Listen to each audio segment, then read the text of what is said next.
For millennia, mankind has fantasized about the idea of a super warrior, and with the latest technological advances of the last few decades, it has never been so close to creating an actual weaponized suit. Conceived in 2013, the Tactical Assault Light Operator Suit, or TALOS, is a mechanized armor that enhances the user's performance and perception beyond human capabilities, not to mention its outstanding ballistic protection. The ultra-advanced protective garment, boasting bewildering robotics and high-tech innovations, was a joint effort between universities, laboratories, and the technology industry to protect those most at risk in the front lines. The TALOS was actually accelerated due to one unfortunate incident in 2012. Had something like it existed back then, the fate of heroic Chief Petty Officer Nicolas Checque might have been prevented.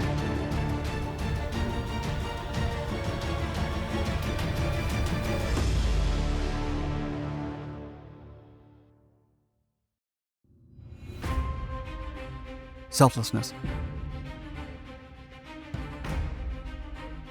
It was December 8th, 2012, and the Taliban had just captured an American doctor. SEAL Team 6, or the U.S. Navy's vaunted Naval Special Warfare Development Group, was to conduct a nighttime raid to rescue the non-combatant from the Taliban's clutches. Aerial surveillance reported an active guard on the target compound. In support of Operation Enduring Freedom, the team infiltrated the enemy stronghold and met a well-armed and determined Taliban guard force.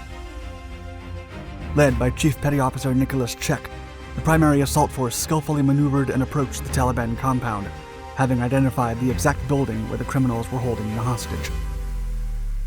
Soon, a sentry spotted the incoming American commandos and sprinted inside, presumably to alert the terrorists about the impending incursion. The 28-year-old team leader immediately realized the hostage's life was at risk, as the enemy now knew of their intentions and position.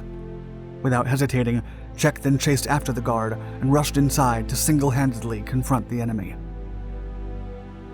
Acting on instinct, the young hero engaged the guards at close range and was taken down. His selflessness earned him a posthumous Navy Cross, whose citation reads, quote, "His bravery and unhesitant commitment in pursuit of the target was pivotal in saving the American hostage and the ultimate success of the overall mission."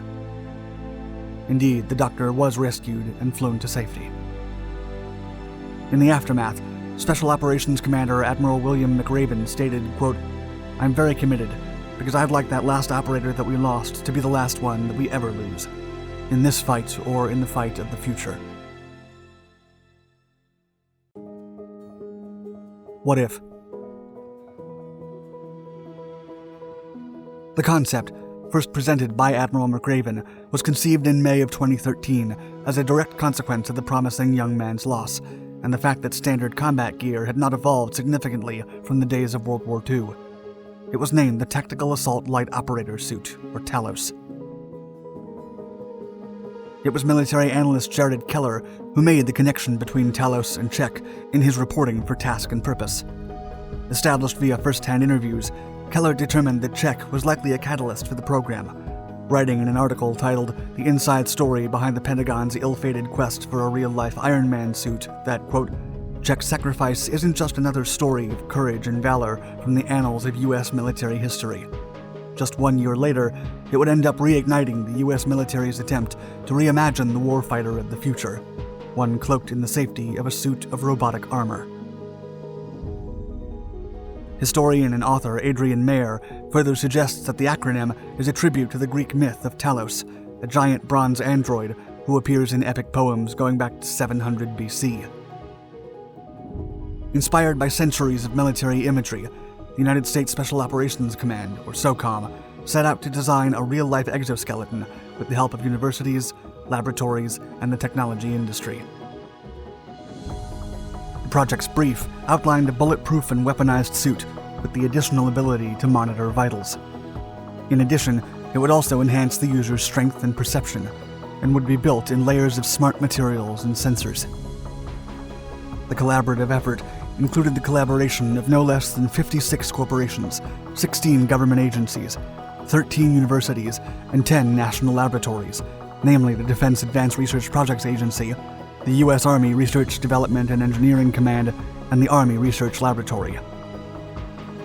It was presumed that the Enterprise would achieve first-generation capability within a year, with 3 prototypes expected to be delivered by the summer of 2014. However, such an ambitious endeavor would prove more complicated than expected.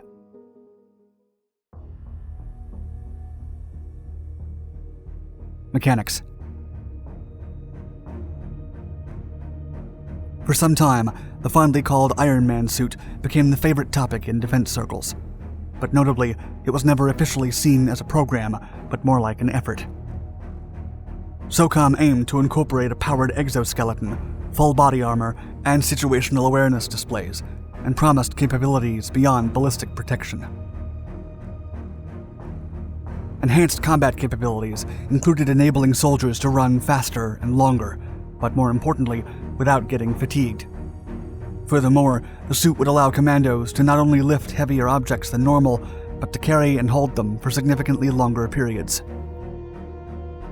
Anchored on the back and running down the operator's legs and arms, TALOS would create a superhuman warrior.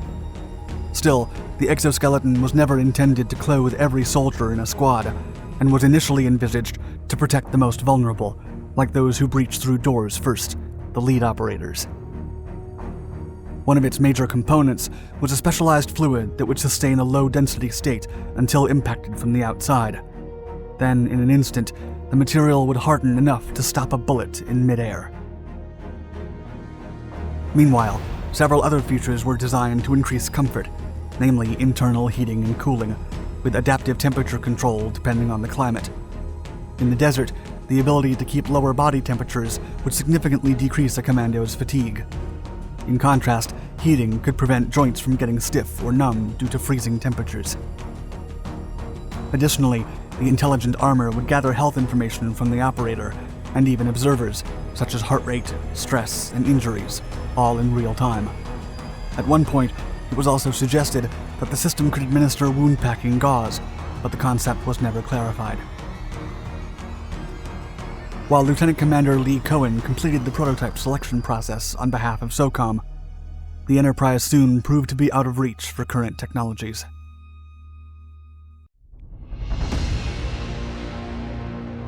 Reality check. Many industries already use exoskeletons in a variety of ways. From construction to the automotive industry, top companies have been experimenting with such types of machinery for years. Many were even led to believe that the military would already be in the fine-tuning stages of operational advanced mechanized warrior suits.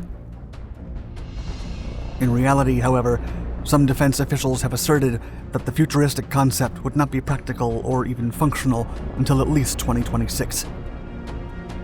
When SOCOM failed to meet the initial deadline to deliver a prototype by 2018, command leadership expected the testing of a powered exoskeleton by the summer of 2019. However, the project was abruptly shut down that year. By February, it was announced that the supersuit was not as feasible as originally envisioned. Still, the Enterprise was not entirely a failure. The 5-year effort came closer to producing a suit of armor than any other project the Pentagon has carried out. 10 somewhat mature subsystems stemmed from the program, including an advanced body armor, an augmented reality heads-up display, and a lower body booster to support running and long marches and reduce wear and tear, provided it is removed before combat.